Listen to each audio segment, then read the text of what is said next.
گنت درود السلام امام الانبیاء خاتم النبیین سید المرسلین امام المجاہدین جناب محمد الرسول اللہ صلی اللہ تعالی علیہ وعلی آلہ واصحابہ اجمعین کی ذات اقدس پر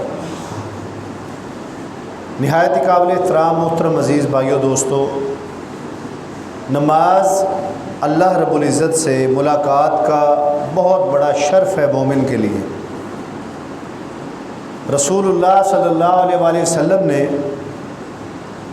معراج کی رات اللہ رب الاحکامین کے پاس جا کر ملاقات فرمائی اور اللہ تعالیٰ نے وہاں پر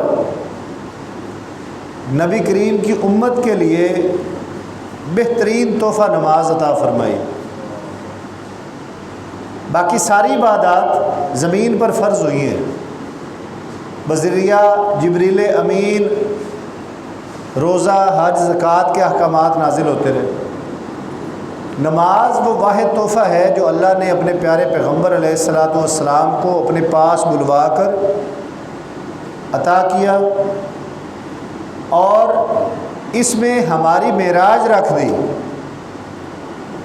کہ ہم انسان اللہ کے پاس جا کر عرش عظیم پر ملاقات نہیں کر سکتے، لیکن اگر کسی کو شوق ہے اللہ سے ملنے کا، اللہ سے ملاقات کرنے کا، تو پھر وہ نماز میں آ جائے، اللہ سے ملاقات ہو جائے گی اس کو۔ بہت شارٹ کٹ، اور ایک مرتبہ بھی نہیں، دن میں 5 مرتبہ اللہ نے ملاقات کے دروازے کھول دیے۔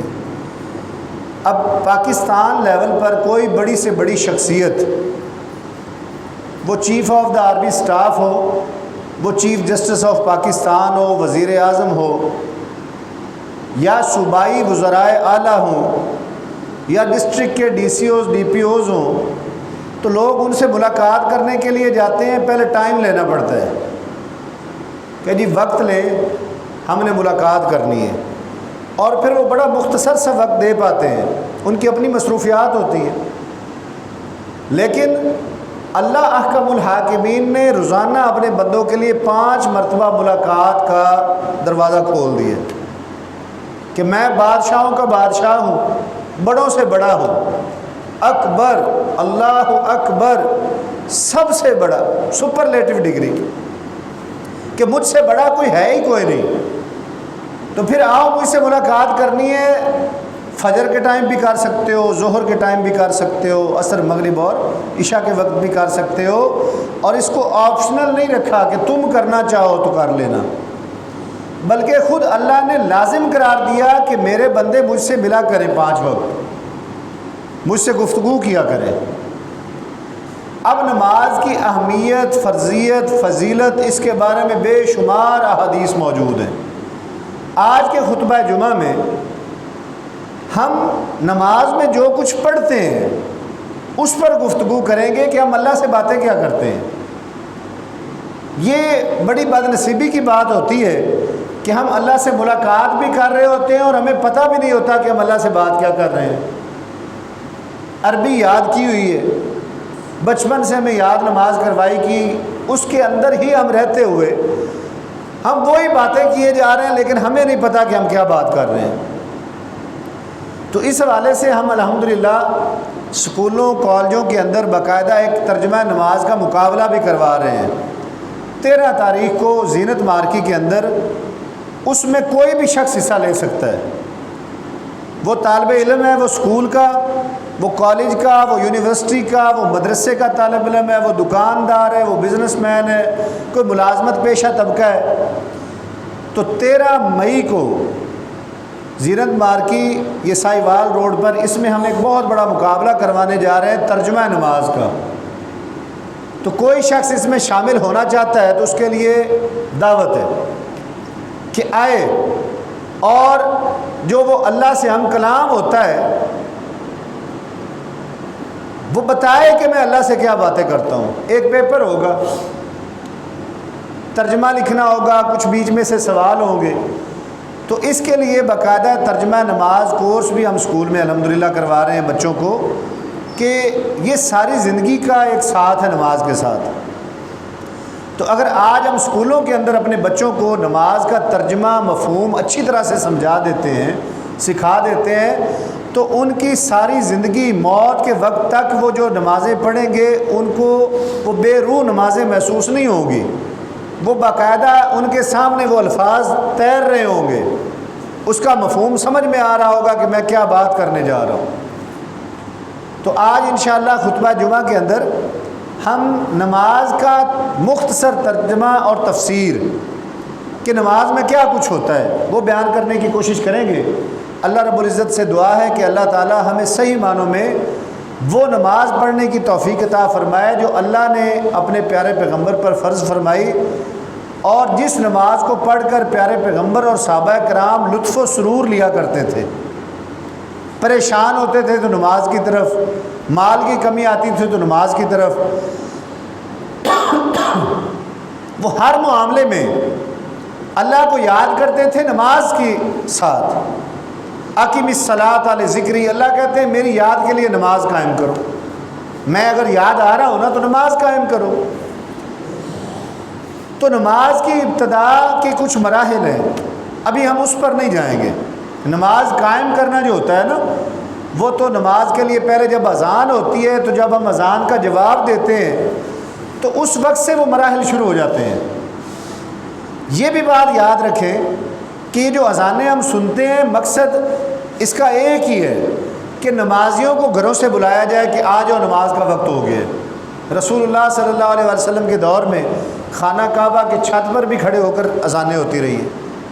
مسجد نبوی کے ایک طرف چبوترا بنایا گیا تھا بہت اونچا، اس وقت لاؤڈ سپیکر کا دور نہیں تھا، تو جن صحابہ کرام کی آواز اونچی ہوا کرتے تھی، حضرت بلال رضی اللہ تعالیٰ عنہ، تو وہ اس چبوترے پر کھڑے ہو کر ندا لگایا کرتے تھے۔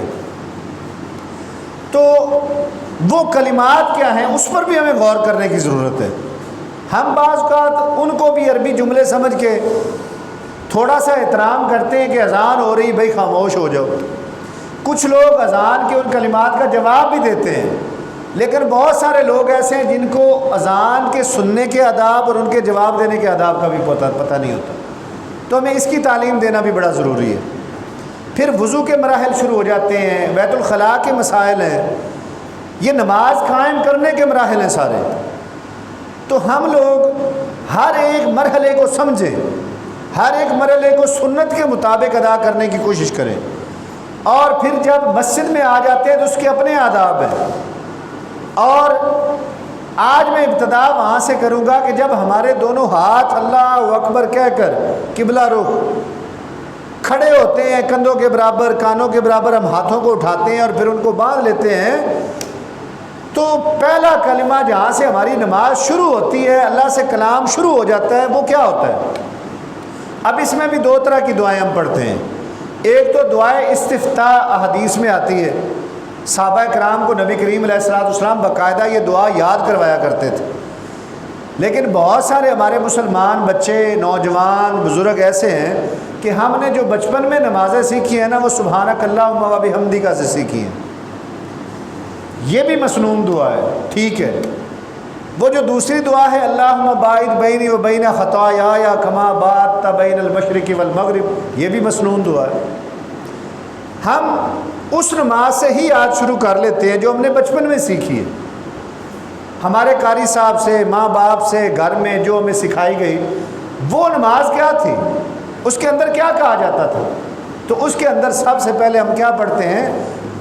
اللہ اکبر، اللہ سب سے بڑا ہے۔ کیا مطلب ہے کہ اللہ نہ میرا کاروبار بڑا، نہ میری نوکری بڑی، نہ میرے دوست رشتہ دار بڑے، نہ میری کوئی کھیل تماشا بڑا، نہ میرا کوئی ڈرامہ بڑا، میری کوئی بھی مصروفیت بڑی نہیں ہے، اللہ آپ بڑے ہیں، آپ کا بلاوا آ گیا ہے، میں ہر چیز چھوڑ کر آپ کی بارگاہ میں حاضر ہو گیا۔ اللہ اکبر، سبحانک اللہم، اے اللہ آپ پاک ہیں، تمام تعریفیں آپ کے لیے۔ سبحانک، آپ پاک ہیں ہر عیب سے، ہر انسانی تقاضے سے۔ اللہ سونے سے پاک ہے، کھانے سے پاک ہے، کوئی انسانی حاجت، کوئی انسانی تنگی، سونا جاگنا، اٹھنا بیٹھنا، حتیٰ کہ اونگ آنا لا تأخذہ سنۃ ولا نوم، اللہ فرماتے ہیں کہ اللہ کو نہ اونگ آتی ہے نہ نیند آتی ہے، وہ ان چیزوں سے پاک ہے۔ بیت الخلاء کی حاجتیں ہیں، انسانی پریشانیاں، اللہ ان سب چیزوں سے پاک ہے، تمام گناہوں عیبوں سے اللہ پاک ہے۔ سبحانک اللہم، اے اللہ آپ پاک ہیں، وبحمدک، اور آپ کی تعریفوں کے ساتھ، تمام تعریفیں آپ کی ہیں، وتبارک اسمک، اللہ آپ کا نام بڑا برکت والا ہے، اللہ آپ کا نام بڑا بابرکت ہے، وتعالی جدک، اللہ کریم آپ کی ذات بڑی بلند و بالا ہے، بہت بلند و بالا، مقام اور رتبے کے لحاظ سے بھی، ذات کے لحاظ سے بھی آپ سے بلند کوئی نہیں، آپ سے بڑا کوئی نہیں۔ ولا الہ غیرک، اے اللہ میں اس بات کی گواہی دے رہا ہوں کہ آپ کے سوا میں کسی کی عبادت نہیں کروں گا، آپ کے سوا کوئی عبادت کے لائق ہے ہی نہیں، کوئی نبی، کوئی فرشتہ، کوئی جن، کوئی استاد، کوئی بزرگ، کوئی بڑا، کوئی چھوٹا، عبادت صرف اللہ آپ کی ہے اور کسی کی نہیں ہے۔ ولا الہ، نہیں ہے کوئی عبادت کے لائق غیرک، آپ کے سوا۔ اللہ کی عبادت ہم کیوں کرتے ہیں؟ کیونکہ وہ ہمارا خالق ہے، وہ ہمارا مالک ہے، ہم اس کے بندے ہیں، اور جس نے ہمیں بن مانگے اتنی نعمتوں سے نوازا ہوا ہے، وہ اس کی شان اس لائق ہے کہ ہم اس کا شکریہ ادا کریں، اس کی بندگی کریں عبادت کے ذریعے سے۔ اور اللہ کی عبادات میں سے بہترین عبادت نماز ہے۔ اس کے بعد یہ ثنا ہوتی ہے، تعریف اللہ کی۔ اس کے بعد ہم تعوذ پڑھتے ہیں، اعوذ باللہ من الشیطان الرجیم، میں اللہ کی پناہ میں آتا ہوں شیطان مردود کے شر سے۔ اب یہ کیوں پڑھتے ہیں؟ ایک تو قرآنی ادب بھی ہے، اذا قرأت القرآن فاستعذ باللہ، کہ جب تم قرآن کی تلاوت کرنے لگو تو اللہ کی پناہ مانگ لیا کرو شیطان مردود کے شر سے۔ کیوں؟ کیونکہ یہ وسوسے دیتا ہے۔ ایک شیطان ہے جس کا نام ہے خنزب، یہ ہمیں نماز میں آ کر وہموں میں ڈالتا ہے، خیالوں میں ڈالتا ہے۔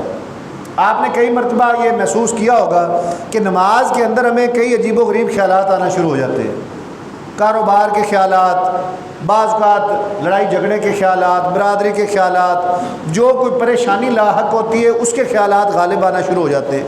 تو یہ شیطان آ کر انسان کے دماغ سے، اس کی سوچ سے کھیلتا ہے، خنزب۔ تو ہم اعوذ باللہ من الشیطان الرجیم، اللہ کی پناہ مانگتے کہ اللہ میں آپ کے سامنے آ کر معراج میں کھڑا ہوں، مجھے محفوظ فرما دے شیطان کے وسوسوں سے۔ پھر ہم آگے سورۃ الفاتحہ پڑھنا چاہتے ہوتے ہیں تو ہر سورت کی ابتدا میں بسم اللہ ہے، بسم اللہ الرحمن الرحیم، شروع اللہ کے نام کے ساتھ جو بہت مہربان انتہائی رحم والا ہے، اور اس کے بعد ہماری سورۃ الفاتحہ کی تلاوت شروع ہو جاتی ہے۔ میرے عزیز بھائیوں، سورۃ الفاتحہ بڑی عظیم سورت ہے، یہ پورے قرآن مجید کا خلاصہ ہے، نچوڑ ہے پورے قرآن کا۔ اس کے اندر اللہ تعالیٰ نے پورے قرآن کے جو احکام ہیں نا، اس میں توحید بھی ہے، اس میں رسالت بھی ہے، اس میں عبادات بھی ہیں، اس میں آخرت کا تذکرہ بھی ہے، اس میں مغضوب قوموں کا ذکر بھی ہے، ہر چیز کا ذکر سورۃ الفاتحہ میں ہے۔ یہ خلاصہ ہے قرآن مجید کا۔ اس کے فضائل میں بے شمار روایات آئی ہیں، اور اس کی جو بہت بہترین فضائل میں سے ایک فضیلت ہے وہ یہ بھی ہے کہ اس کو سورۃ الدم یا سورۃ الرقا بھی کہا گیا ہے، کہ اگر کسی شخص کو کوئی تکلیف ہو پورے جسم میں، سر میں درد ہے، آنکھ میں درد ہے، کان میں درد ہے، داڑھ میں درد ہے، پیٹ میں درد ہے، ٹانگوں میں درد ہے، تو وہ بندہ درود شریف پڑھ کے 7 مرتبہ سورۃ الفاتحہ پڑھے، اس یقین کے ساتھ کہ اللہ تعالیٰ نے اس میں شفا رکھی ہے، اور بعد میں پھر درود پڑھ لے اور اس پر ہاتھ پھیرے، اس جگہ پر دم کر دے، اللہ تعالیٰ اس کو ضرور شفا عطا فرمائیں گے۔ حتیٰ کہ اگر کوئی موذی جانور ڈس لیتا ہے، سانپ یا بچھو وغیرہ، تو اس پر بھی سورت کا دم کیا جائے اور اپنا لعاب لگایا جائے تو اللہ تعالیٰ اس سے بھی شفا عطا کر دیتے ہیں۔ تو یہ سورت ہم نماز میں پڑھتے ہیں۔ الحمدللہ، تمام قسم کی خاص تعریفیں اللہ کے لیے ہیں، ہر طرح کی تعریف۔ ہمیں اپنی تعریف بڑی اچھی لگتی ہے کہ کوئی طالب علم میری تعریف کرے، کوئی ٹیچر میری تعریف کرے، کوئی میری اولاد میری تعریف کرے، میرے دوست میری تعریف کرے، میرے محلے والے میری تعریف کرے، تو تعریف بڑی خوشنما ہوتی ہے۔ انسان زیادہ تعریف کر دی جائے تو وہ بعض کا تکبر کی طرف چلا جاتا ہے، لیکن اللہ تعالیٰ کے لیے ہم یہ جملہ بولتے ہیں کہ اللہ ہر قسم کی تعریف آپ کے لیے۔ الکبر و ردائی، تکبر اللہ کی چادر ہے، اللہ کر سکتے ہیں، وہ اس کی شان کے لائق ہے کیونکہ وہ ہر چیز کے خالق و مالک ہے۔ تو اللہ رب العزت کی تعریف بنتی ہے، اس لیے ہم کہتے ہیں الحمدللہ، تمام قسم کی خاص تعریفیں اللہ کے لیے۔ رب العالمین، کون اللہ؟ جو تمام جہانوں کا رب ہے۔ جہان اس کا مطلب ہے یہ صرف دنیاوی ہمارا جہان نہیں ہے، انسانوں کا جہان اور ہے، پرندوں کا جہان اور ہے، اشراط الارض کا جہان اور ہے، وحشی درندوں کا جہان اور ہے، فرشتوں کا جہان اور ہے، جنات کا جہان اور ہے۔ تمام جہانوں کا رب اللہ ہے، پالنے والا اللہ ہے، مالک اللہ ہے۔ مالک یوم الدین الرحمن الرحیم، کون اللہ؟ کہ جو بڑا رحمان اور رحم کرنے والا ہے۔ رحمان کی صفت اور رحیم کی صفت میں ایک فرق ہے۔ امام ابن کثیر رحمۃ اللہ علیہ نے اس پر بڑی تفصیل سے گفتگو فرمائی ہے۔ رحمان اور رحیم میں کیا فرق ہے؟ ہم عام طور پر تو ترجمہ کر جاتے ہیں جو بڑا مہربان اور رحم کرنے والا ہے۔ عزیز بھائیو، رحمان کی صفت رحیم سے بڑی ہے۔ رحمان اللہ تعالیٰ دنیا میں ہے، ہر ایک کے لیے رحمان ہے۔ کوئی اللہ کو نہیں بھی مانتا نا، یہ دہر یہ کمیونسٹ، ان کے نزدیک اللہ کا وجود ہی نہیں ہے، اللہ نام کی کوئی چیز ہی نہیں ہے۔ اللہ تعالیٰ بنیادی نعمتیں ان کو بھی عطا کیے جا رہے ہیں، ورنہ اللہ ان سے آنکھیں لے لینا، ان کو اپاہج کر دیں، ان کی دماغ کی نعمت ختم کر دیں، اللہ ان سے اپنا رزق روک لے۔ نہیں، اللہ رحمان ہے کہ ہو سکتا ہے کسی وقت بھی یہ ہدایت کے راستے پہ آ جائے، ہو سکتا ہے کسی وقت بھی یہ سجدہ کر لے مجھ کو، ہو سکتا ہے کسی وقت بھی یہ قرآن و سنت کی تعلیمات کی طرف آ جائے۔ تو تمام قسم کے لوگوں پر، چاہے وہ دہریے ہوں، عیسائی ہوں، ہندو ہوں، سکھ ہوں، مسلمان ہوں، اور مسلمانوں میں بھی گناہ گار مسلمان، بے عمل مسلمان، ظالم مسلمان، جیسا بھی کوئی مسلمان ہے، اللہ تعالیٰ اس دنیا کے اندر سب کے لیے رحمان ہے۔ کسی سے بدلہ دنیا میں فوراً نہیں لے رہے، مہلت دیے جا رہے ہیں، مہلت دیے جا رہے ہیں کہ کسی وقت بھی توبہ طائب ہو کر میری طرف لوٹ آؤ۔ لیکن عزیز بھائیو، یاد رکھیے گا قیامت کے دن اللہ رب العزت رحمان کی صفت والے نہیں ہوں گے، رحیم ہوں گے۔ کون رحیم؟ کہ اللہ تعالیٰ ہر انسان کو اس کے عمل کے مطابق بدلہ عطا کرے گے، وہاں پر انصاف ہونا ہے۔ مالک یوم الدین، وہ مالک ہے بدلے کے دن کا، مالک ہے یوم، اس دن کا، الدین بدلے کا، جس دن ہر مخلوق کو اس کا بدلہ دیا جائے گا۔ انسانوں کو انسانوں کے بدلے دیے جائیں گے، اپنی ذات کے اعمال کے بدلے ہوں گے، ان نمازوں کا بدلہ ہوگا، سردیوں میں ٹھٹھرتے ہوئے بستروں سے نکل مسجد میں آنے کا بدلہ ہوگا، اور گرمیوں میں تپتی دھوپ دوپہر کے وقت گھر چھوڑ کر، اے سی کمرے چھوڑ کر مسجدوں کی طرف پیدل چل کر جانے کا بدلہ اللہ عطا کریں گے۔ اور شدید گرمی میں بھوک پیاس برداشت کرنے والوں کو، روزے داروں کو اللہ اس دن بدلہ عطا کریں گے۔ جو اللہ کی راہ میں اپنا مال خرچ کرتے ہیں، 1 روپیہ دیتے ہیں، اپنی حیثیت کے مطابق ہزاروں لاکھوں کروڑوں خرچ کرتے ہیں، ان کو اللہ قیامت کے دن بدلہ عطا کریں گے۔ کوئی مظلوم ہے، کسی کو گالی پڑی، کسی کو تھپڑ پڑا، کسی پر پرچے جھوٹے کروائے گئے، کسی کو مارا پیٹا گیا، اللہ اس بندے کو بدلہ لے کر دیں گے، ہر چیز کا بدلہ۔ وہ مالک ہے اس دن کا، مالک یوم الدین۔ پھر ہم آگے 2 اقرار کرتے ہیں۔ اللہ ہم اقرار کرتے ہیں کس بات کا؟ ایاک نعبد، اے اللہ ہم صرف آپ کی ہی عبادت کرتے ہیں اور کسی کی عبادت نہیں کرتے۔ یاد رکھیں، عبادات مالی بھی ہوتی ہیں، مال خرچ کر کے عبادتیں کرنا، اللہ کے راستے میں دے کر خرچ کر کے عبادت۔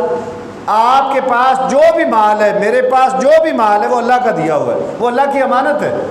ہم کمائیں بھی اچھے طریقے سے اور اس کو خرچ بھی اچھے طریقے سے کریں۔ رسول اللہ صلی اللہ علیہ وسلم نے فرمایا کہ قیامت کے دن کسی بھی شخص کے قدم میدان محشر سے اٹھیں گے نہیں جب تک کہ وہ 4 سوالوں کے جواب نہ دے لے۔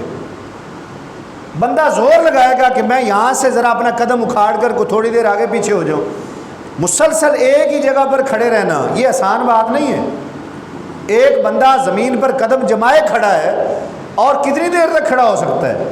کوئی ایک دن کھڑا ہو، قیامت کا دن بھی تو 50,000 سال کا ہے، چھوٹا دن نہیں ہے، اور وہ دن عام دن نہیں ہے، بڑا سختی والا دن ہے۔ تو 4 سوالوں کے جواب جب تک اللہ رب العزت کی بارگاہ میں نہیں دے لے گا، اس کے قدم نہیں اکھڑیں گے زمین سے۔ ان میں سے 2 سوال یہ بھی ہیں کہ مال کن کن طریقوں سے کماتے رہے ہو. پیسہ کماتے رہے ہو نا, تو کن کن طریقوں سے کماتے رہے. میرے عزیز بھائیو, رسول اللہ صلی اللہ علیہ وسلم نے فرمایا ایھا الناس, اے لوگو, اتقوا اللہ, اللہ سے ڈرو, واجملوا فی الطلب, روزی کمانے کے اچھے طریقے اختیار کرنا. ایسے نہیں ہے کہ مجھے مال ملنا چاہیے, میں حرام کماؤں, میں رشوت لوں, میں سود لوں, میں بے حیائی کے کاموں سے کما لوں. نہیں, روزی کمانے کے لیے ہمیشہ اچھے طریقے اختیار کرنے ہیں. ناپ تول میں کمی نہیں کرنی, ملاوٹ والا مال نہ بیچ دینا, روزی اچھے طریقے سے کمانا. ان النفس لن تموت حتی تستوفی رزقها, کوئی بھی بندہ اس وقت تک نہیں مرے گا جب تک اس کو اس کا لکھا ہوا رزق نہ مل جائے. یہ وعدہ ہے اللہ اور اس کے رسول کا. ہمیں ہمارا رزق ملنا ہے, ہمارے ذمے صرف کوشش کرنا ہے حلال طریقے سے. ہم گھروں سے نکلیں, ہم دکان پر جائیں, ہم نوکری پر جائیں, ہم مزدوری پہ جائیں, اپنی کوشش پوری کر دیں, اللہ وہ رزق ضرور عطا کریں گے جو ہمارے لیے لکھا جا چکا ہے. تقدیر کا مطلب یہ نہیں ہے کہ جو لکھا جا چکا ہے اب بے شک میں گھر میں سویا رہا ہوں تو وہ مجھے مل جائے گا. تقدیر کا مطلب یہ ہے کہ تدبیر اختیار تم نے کرنی ہے اس تقدیر کو پانے کے لیے, دنیاوی وسائل اسباب اختیار کرنے, کوشش کرنی ہے. تو میرے عزیز بھائیوں, اب قیامت کے دن اللہ ہم سے پوچھیں گے کہ مال کس طریقے سے کماتے رہے. ہم وہاں پہ جھوٹ نہیں بول سکیں گے. یاد رکھیں, یہ جو میں جس زبان سے بول رہا ہوں, اس زبان کو کاٹ کے بھی ہم میدان معاشر میں چلے جائیں نا, تو اللہ تعالیٰ اس دن ہاتھوں اور پاؤں کو قوت گویائی عطا کریں گے کہ بولو. اور 2 جواب کہ تم پر چل کر کس طرف جایا کرتا تھا. ہاتھوں کو اللہ کہیں گے کہ بولو کہ تم سے کس طرح سے کام لیا کرتا تھا. تو یہ بولنے کی طاقت تو اللہ نے رکھی ہوئی ہے نا زبان کے اندر. یہ تو ایک گوشت کا لوتھڑا ہے, گنگے آدمی کی زبان ہوتی نہیں بول سکتا, اللہ نے اس سے قوت گویائی چھینی ہوئی ہے. تو اس طرح عزیز میرے بھائیوں, جب اللہ پوچھیں گے کہ کمائی کن طریقوں سے کرتے رہے, اے اللہ میری دکان تھی, میں نے بڑے حلال طریقے سے جو مال لیا, جو میرا منافع بنتا تھا میں منافع لیتا رہا ہوں, جائز طریقے سے تجارت کرتا رہا ہوں. اس کے باقاعدہ قوانین ہیں, تجارت کے باقاعدہ احکامات ہیں, شریعت میں سیکھنا چاہیے. حضرت عمر فاروق رضی اللہ تعالیٰ عنہ باقاعدہ بازاروں میں نکل کر تاجروں کو, دکانداروں کو فرمایا کرتے تھے کہ پہلے شریعت کے مطابق تجارت کے اصول سیکھو کہ تجارت کیا چیز ہوتی ہے. آج جتنے بھی معاشرے میں نا یہ اعتماد کی کمی ہے, دھوکہ ہے, ملاوٹ ہے, یہ ساری کی ساری اس وجہ سے ہے کہ ہم شرعی اصولوں کے مطابق تجارت نہیں کرتے. تو میرے عزیز بھائیوں, اے اللہ میں تو نوکری کرتا تھا, بہت اچھی بات ہے, نوکری حلال کی کمائی ہے, لیکن کس کی حرام ہو جاتی ہے. میرے عزیز بھائیوں, آپ میں سے ممکن ہے کوئی گورنمنٹ ملازم بھی ہوں, لیکن آج کے دور میں ہر بندہ یہ تصور رکھتا ہے کہ میری اگر سرکاری نوکری ہو گئی نا تو میری موجیں لگ جائیں گی. مطلب کیا ہے اس موج کا؟ مطلب کیا ہوتا ہے کہ کام نہیں کرنا پڑے گا, حاضری لگواؤں گا اور چپ کر کے جا کر دوستوں سے فیور لے کر تو تھوڑا بہت جا کر کام کیا یا جا کر بیٹھا. یاد رکھیں کہ جب گورنمنٹ ملازم کو ایک اپوائنٹمنٹ لیٹر دیا جاتا ہے, اس کے اندر ساری چیزیں شرائط لکھی ہوتی ہیں کہ اتنے گھنٹے کی ڈیوٹی ہے, یہ کام تمہاری ذمہ داری ہے, اور اس کے بدلے میں سرکاری خزانے سے تمہیں اتنا پیسہ ملے گا. میرے عزیز بھائیوں, تمہارا افسر سر پہ موجود ہو نہ ہو, افسر تم سے رپورٹ لے نہ لے, آپ نے اللہ کی رضا کی خاطر اپنا رزق حلال کرنے کے لیے وہ اپوائنٹمنٹ لیٹر کے اوپر لکھی ہوئی چیزیں روزانہ سر انجام دینی ہے کہ میرا رزق حرام نہ ہو جائے. ہم کئی سرکاری محکموں میں دیکھتے ہیں, کوئی ایسا سرکاری محکمہ کوئی دوست بتائے کہ جہاں پر وہ گیا ہو اور آگے سے بیٹھے ہوئے آفیسرز نے اس کو بڑی خندہ پیشانی کے ساتھ ویلکم کیا ہو, کہا ہو کہ آئیں بھائی تشریف رکھیں, بیٹھیں, میں آپ کا سارا مسئلہ حل کر کے آپ کو بھیجتا ہوں. لوگ ذلیل ہو رہے ہیں ان اداروں کے اندر, چاہے وہ تعلیمی ادارے ہوں, چاہے وہ ہسپتال ہیں, چاہے واپڈا ہے, چاہے پولیس ہے, کوئی بھی محکمہ ہے, کسی میں آپ کو کام پڑ جاتا ہے تو طرح طرح سے چکر لگوائے جاتے ہیں, اسی کے اندر فائل کے اندر پیسے رکھ دیے جائیں تو سارے قانون ہی ختم ہو جاتے ہیں, وہ فوراً آپ کا مسئلہ حل کروا دیتے ہیں. یہ روزی حرام ہے, حلال تھی ہم نے خود حرام کر لی. اللہ میں ذمہ دارہ کرتا رہا ہوں, بڑی محنت والا کام, مالک الملک. رات کو لوگ آرام کرتے تھے, میں اپنی فصلوں کو پانی لگا رہا ہوتا, تو میں تو بڑی مشقت کر کے محنت کر کے آیا ہوں. لیکن کب آرام ہو جائے گا؟ جب کسی کا پانی چوری کر لیا, کسی کا پانی کا وقت زیادہ چھین کر لے لیا. سرکاری نہر کو توڑ کر پانی لگا لیا، کسی کی توڑی چوری کر لی، کسی کا چارہ چوری کر لیا۔ یہ دودھ جو اللہ نے نعمت ہمیں عطا کی ہوئی حلال ہے، بڑی پاکیزہ نعمت ہے، لیکن جب ذمہ دار اس بھینس کو حرام کا رزق کھلانا شروع کر دیتا ہے تو پھر اس کا وہ پینے والا دودھ، اس کے بچوں کی پرورش بھی حرام ہو جاتی ہے۔ رشوت لے کر، پیسے لے کر، آپ ایک سمجھتے ہیں کہ میں نے ایک کام کیا، ایک تجزیہ کیا گیا۔ اس وقت پاکستانی قوم اخلاقی گراوٹ کا اس حد تک شکار ہو چکی ہے کہ آپ گھر کی کوئی صحیح چیز، استری ہے نا گھر میں، آپ کی استری گھر کی ٹھیک ہو، ایسے کسی دکان پر جا کر دے دیں کہ بھائی یہ استری کپڑے گرم نہیں کرتی، گرم نہیں ہوتی، تو میں گھنٹے بعد آ کر لے لوں گا، تو آپ کو 80 سے 90% ایسے لوگ ملیں گے، جب آپ واپس آئیں گے نا تو وہ آپ کے کہیں گے کہ جی 200 روپیہ دے دیں، میں نے ٹھیک کر دی، 200 روپیہ دے دیں، میں نے ٹھیک کر دیے۔ بھائی کیا مسئلہ تھا؟ وہ اس کے اندر سے کوئی جوڑ اکھڑا ہوا تھا، وہ میں نے ٹھیک لگا دیے۔ آپ کے موٹر سائیکل ٹھیک ہے، آپ اس کی ہوا نکال کر کسی پنچر والی دکان پہ چلے جائیں اور جا کر وہاں پر کھڑی کر دیں کہ بھائی یہ میری موٹر سائیکل ہے، میں تھوڑی دیر میں آتا ہوں نماز پڑھ کے، چیک کیجئے گا اس کا کوئی پنچر ہے تو لگا دیں۔ آپ جب واپس جائیں گے تو وہ آپ کو کہے گا کہ بھائی 90 روپیہ دے دو، 70 روپیہ دے دو، ایک پنچر تھا میں نے لگا دیے۔ یہ اکثریت کی بات کر رہا ہوں، چند نیک لوگ بھی موجود ہیں جو کہہ دیتے ہیں کہ نہیں بھائی اس میں کوئی عیب نہیں تھا، یہ ٹھیک تھا، میں نے ہوا بھر دی ہے، اب ٹھیک رہے گا۔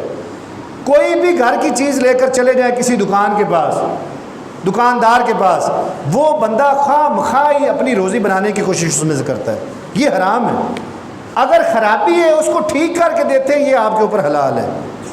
تو عزیز بھائیوں، انشاءاللہ اگلا خطبہ جمعہ بھی اسی موضوع پہ ہی ہوگا، نماز کی تکمیل کریں گے ترجمے کے حوالے سے۔ اللہ تعالیٰ کی بارگاہ میں دعا ہے کہ اللہ رب العزت مجھے آپ کو صحیح معنوں میں وہ سنت کے مطابق نماز ادا کرنے کی توفیق عطا فرمائے جو نبی کریم علیہ الصلوۃ والسلام نے صحابہ کرام کو سکھائی تھی۔ اللہ تعالیٰ ہم سب کو قرآن و سنت پر عمل کی توفیق عطا فرمائے۔ وآخر دعوانا ان الحمدللہ رب العالمین۔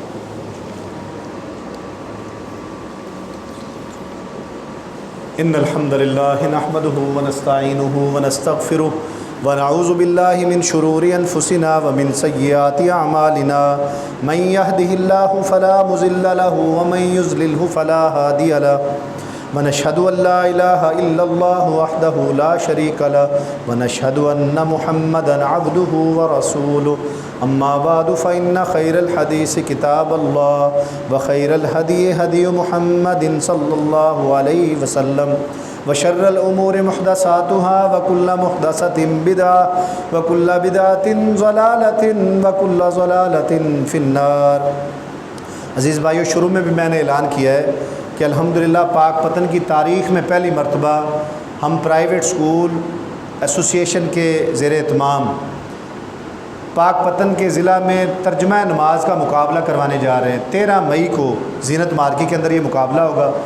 آپ کے بچے کسی بھی سکول میں پڑھتے ہوں، آپ خود اس مقابلے میں حصہ لینا چاہتے ہوں، آپ کا کوئی دوست، خواتین، پردے کا باقاعدہ وہاں پر اہتمام ہوگا، بچیاں بھی آئیں گی اس مقابلے میں حصہ لینے کے لیے، بچے بھی آئیں گے، اور اس میں کیش پرائزز بھی ہم نے رکھے ہوئے ہیں اور بھی بہت سارے تحفے تحائف رکھے ہیں۔